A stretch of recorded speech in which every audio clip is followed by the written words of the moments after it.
মিশ্র ভগ্নাংশকে অপ্রকৃত ভগ্নাংশে প্রকাশ করা অনেক সহজ, শুধু তুমি একটু মনোযোগ দাও, আমি তোমাকে শিখাই দিব ইনশাল্লাহ। দেখো 1 নম্বর উদাহরণটার দিকে তাকাও।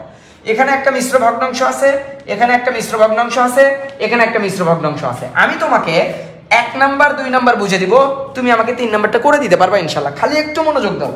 দেখো এটা একটা মিশ্র ভগ্নাংশ। আমরা জানি যে ভগ্নাংশের পূর্ণ সংখ্যার সাথে একটি প্রকৃত ভগ্নাংশ যুক্ত থাকে তাকে মিশ্র ভগ্নাংশ বলে।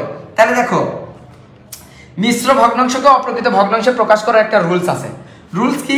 এই পূর্ণ সংখ্যার সাথে হরের গুণ করে দিবা, পূর্ণ সংখ্যার সাথে হরের গুণ করে দিবা, পূর্ণ সংখ্যার সাথে হরের গুণ করে দিবা, পূর্ণ সংখ্যার সাথে হরের গুণ করে দিবা। আবার একবার বলি, এই পূর্ণ সংখ্যার সাথে হরের কি করবা? গুণ। কি করবা? গুণ। কি করবা? গুণ। আবার বলি, পূর্ণ সংখ্যার সাথে হরের গুণ, পূর্ণ সংখ্যার সাথে হরের গুণ, পূর্ণ সংখ্যার সাথে হরের গুণ। তাহলে এখানে দেখো 7 আর 5 যদি গুণ করি, 5 সাথে 35, 5 সাথে কত? 35। যে গুণফল আমি পাবো তার সাথে আমি উপরের লবকে যোগ করব। 5 সাথে 35 আর 2 যোগ করো, কত হয়? 35 আর 2 যোগ করলে কত হয়? 37। তাহলে এখানে দেখো উপরে হবে 37, নিচে হর যা আছে তাই থাকবে। কত সহজ, বুঝতে পেরেছো কিনা? কত সহজ। দেখো এই যে 3 আর 2 গুণ করব, পূর্ণ সংখ্যার সাথে হরের গুণ, 3 দুগুণী 6, সেই 6 এর সাথে আমি উপরের 1 যোগ করব। 6 আর 1 কত হয়? 7। তাহলে এখানে উপরে হবে 7, নিচে হর যা আছে তাই থাকবে। 3 দুগুণী 6 আর 1 যোগ করলাম 7, হর যা আছে তাই থাকবে 2।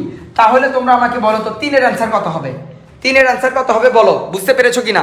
3 এর অ্যান্সার কত হবে? তাড়াতাড়ি জানাও। 3 এর অ্যান্সার কত হবে? কমেন্টে জানাও।